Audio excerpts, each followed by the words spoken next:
Diálogo com as Sombras, autoria de Hermínio Miranda. Continuação do capítulo 2. Os assistentes. Dificilmente um grupo mediúnico deixará de ser procurado por pessoas que desejam assistir aos seus trabalhos. Uns por mera curiosidade, outros na esperança de se deixarem convencer ou de se manterem na sua vaidosa e tola descrença. Outros na expectativa de uma cura, seja de males orgânicos, seja de desarmonizações espirituais, como a obsessão, estados de angústia ou de desespero ante a partida de pessoas queridas.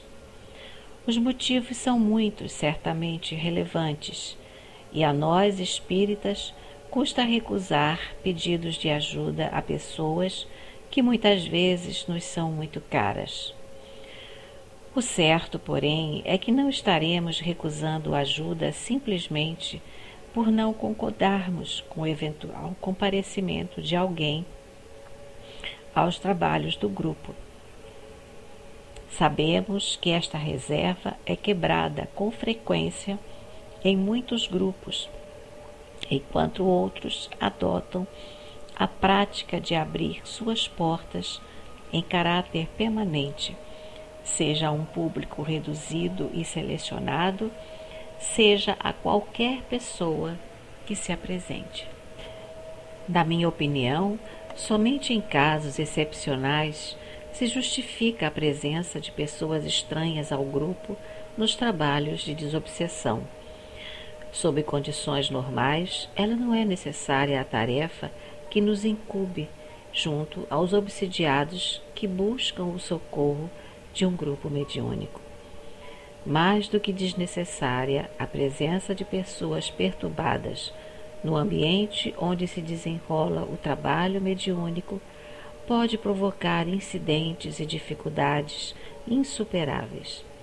Sei que alguns dos dirigentes de grupo objetarão a esse radicalismo.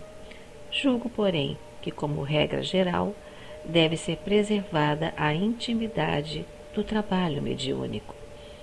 É preferível pecar por excesso de rigor do que arriscar-se a pôr em xeque a harmonia e a segurança das tarefas. Em casos excepcionais, grupos que contêm com excelente cobertura espiritual poderão admitir essa prática, mas é bom repetir, não como norma de procedimento. O grupo pode perfeitamente assistir os companheiros encarnados sob as provações da obsessão, sem introduzi-los no seu ambiente de trabalho. Não é a presença física deles junto ao grupo que vai facultar ou facilitar a tarefa. Ao contrário, essa presença pode causar consideráveis transtornos. Os benfeitores espirituais dispõem de recursos mais seguros e eficazes para isso, não havendo necessidade de correr riscos indevidos. Assim, a não ser que os responsáveis espirituais pelo trabalho recomendem taxativamente a presença da pessoa no ambiente em que se realizam as sessões, isso deve ser formalmente evitado. Ainda que aqueles que solicitam nossa ajuda interpretem a recusa como falta de caridade ou ausência de espírito de colaboração, sabemos que assim não é.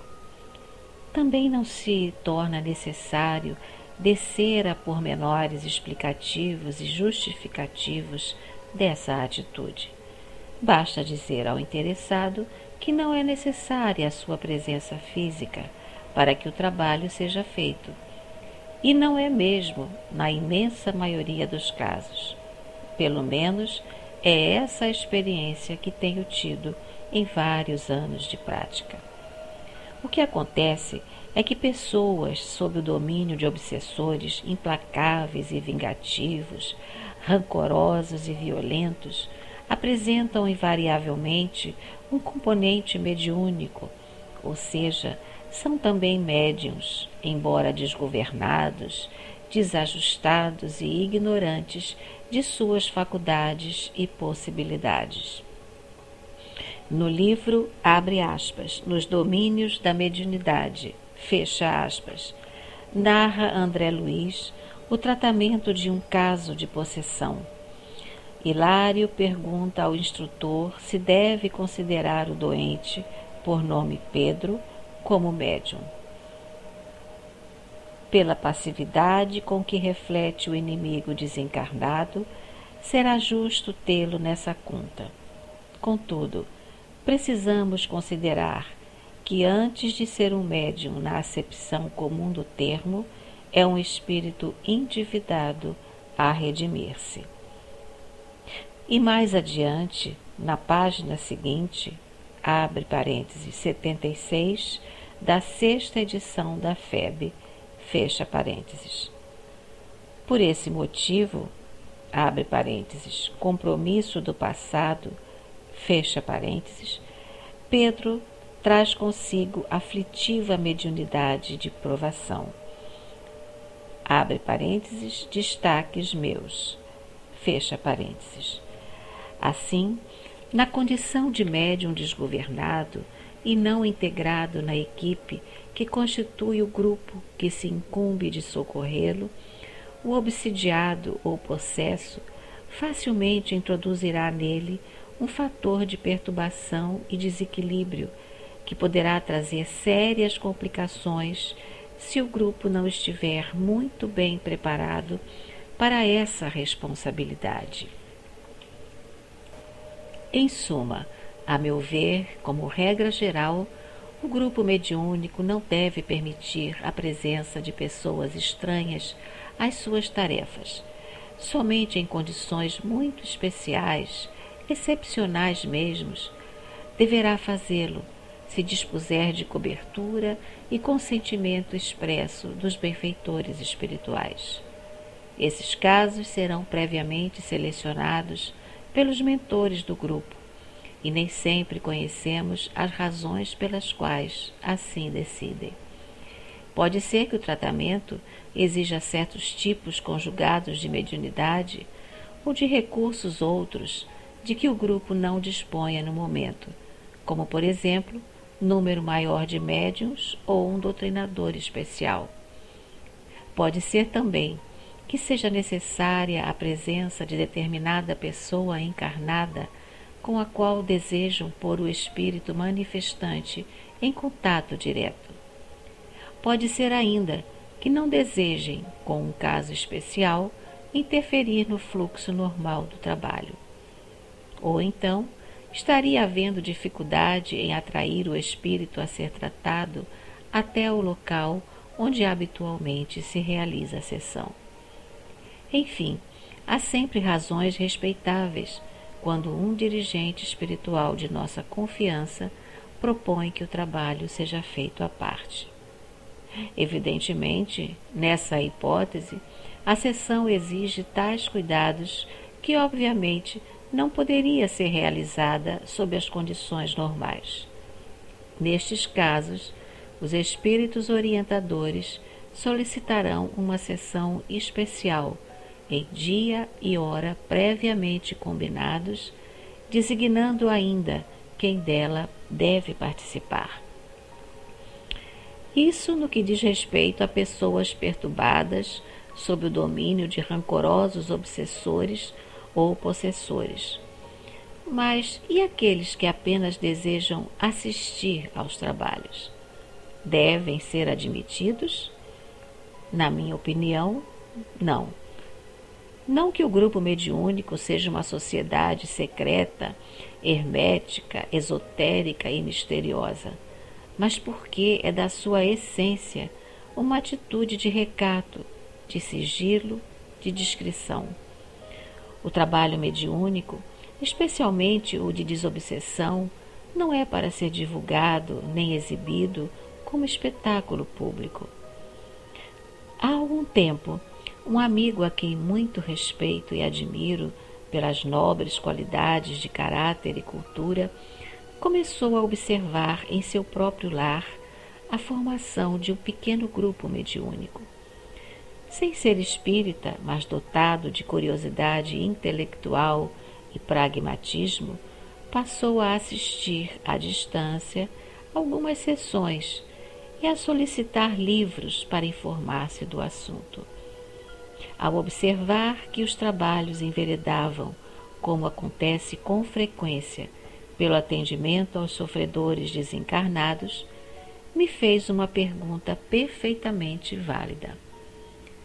Você não acha que existe aí um problema ético bastante grave? Queria referir-se, como explicou mais adiante, às interferências voluntárias ou involuntárias do grupo em problemas de outras pessoas, encarnadas ou não, e ao trato das revelações de caráter íntimo que ocorrem no andamento dos trabalhos mediúnicos. É certo realmente que o diálogo com os espíritos que se arvoram em cobradores de faltas alheias traz revelações e informações que devassam a intimidade alheia. A pergunta, como disse, é válida e o problema antiquíssimo. Voltemos uma vez mais à experiência e à sabedoria do nosso amado Paulo. Pelo contrário, escreve ele na primeira epístola aos Coríntios, capítulo 14, versículos 24 e 25.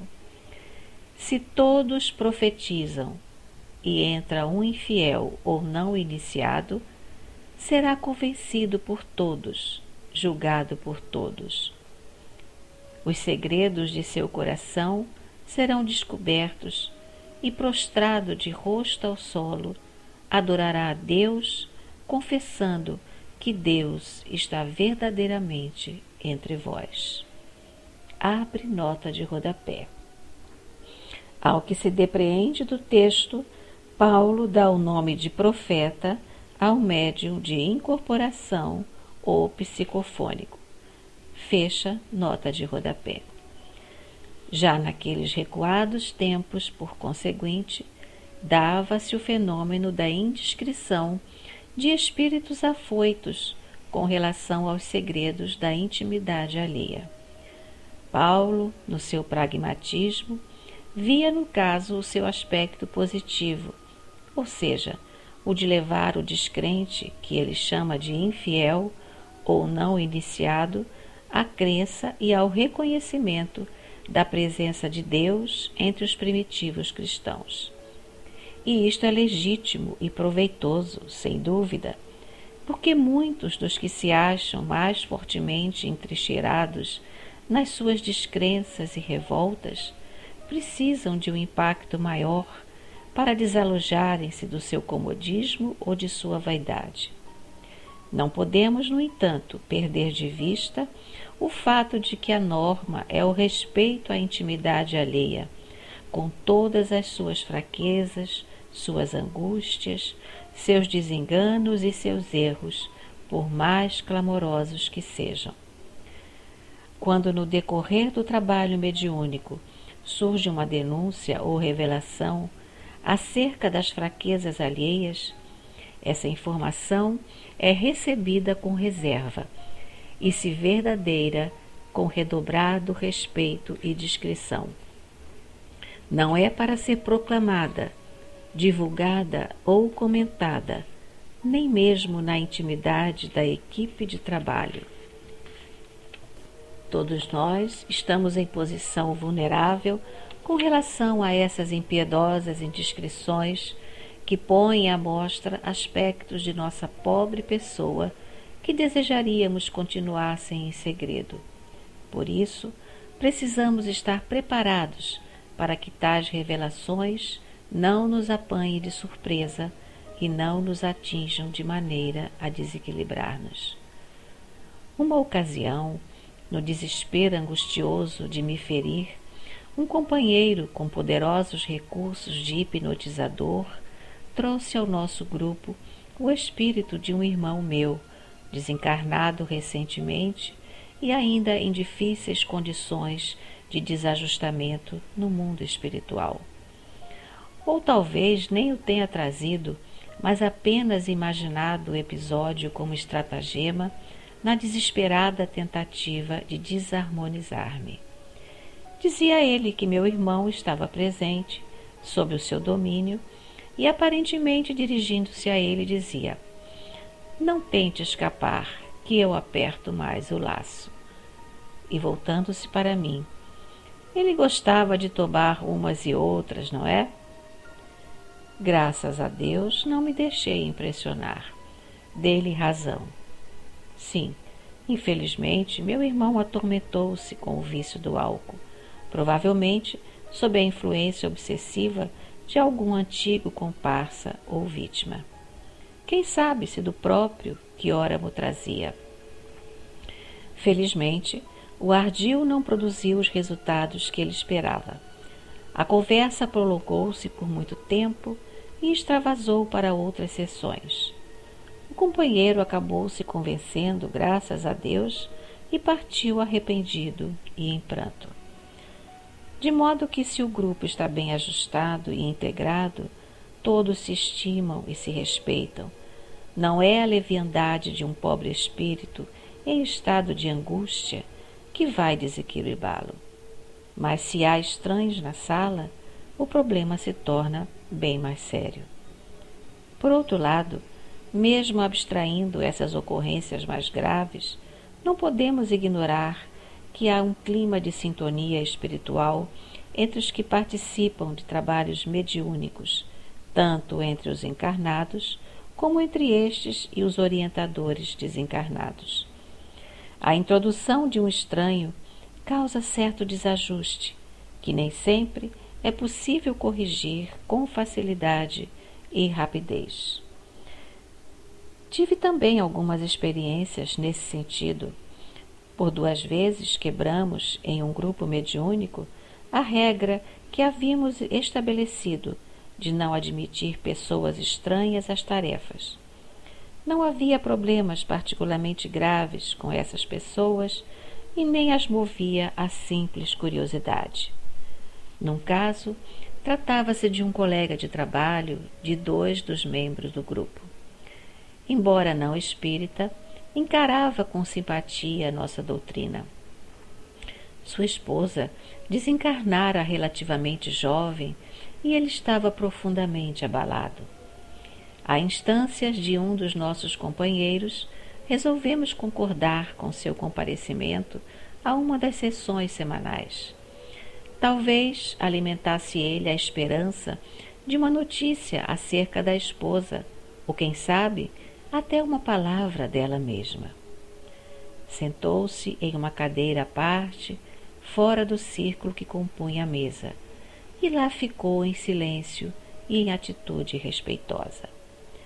Na verdade, sua presença não impediu a realização dos trabalhos da noite, mas eles se arrastaram dificultosamente. Havia grandes hiatos entre uma manifestação e a seguinte, e parecia pairar no ar certa dissonância que não conseguimos vencer e que causava inegável obstrução ao fluxo normal das tarefas da noite. É certo que, conscientemente, ele não contribuiu para dificultar-nos o grupo do trabalho, e isso nem passaria pelas nossas mentes. Mas é evidente que a sua presença desregulou qualquer coisa imponderável e acarretou a necessidade de cuidados adicionais por parte de nossos benfeitores, para que a sessão pudesse realizar-se. Esse aspecto negativo repetiu-se com as mesmas características em circunstâncias semelhantes com uma jovem a quem concedemos permissão para assistir aos trabalhos.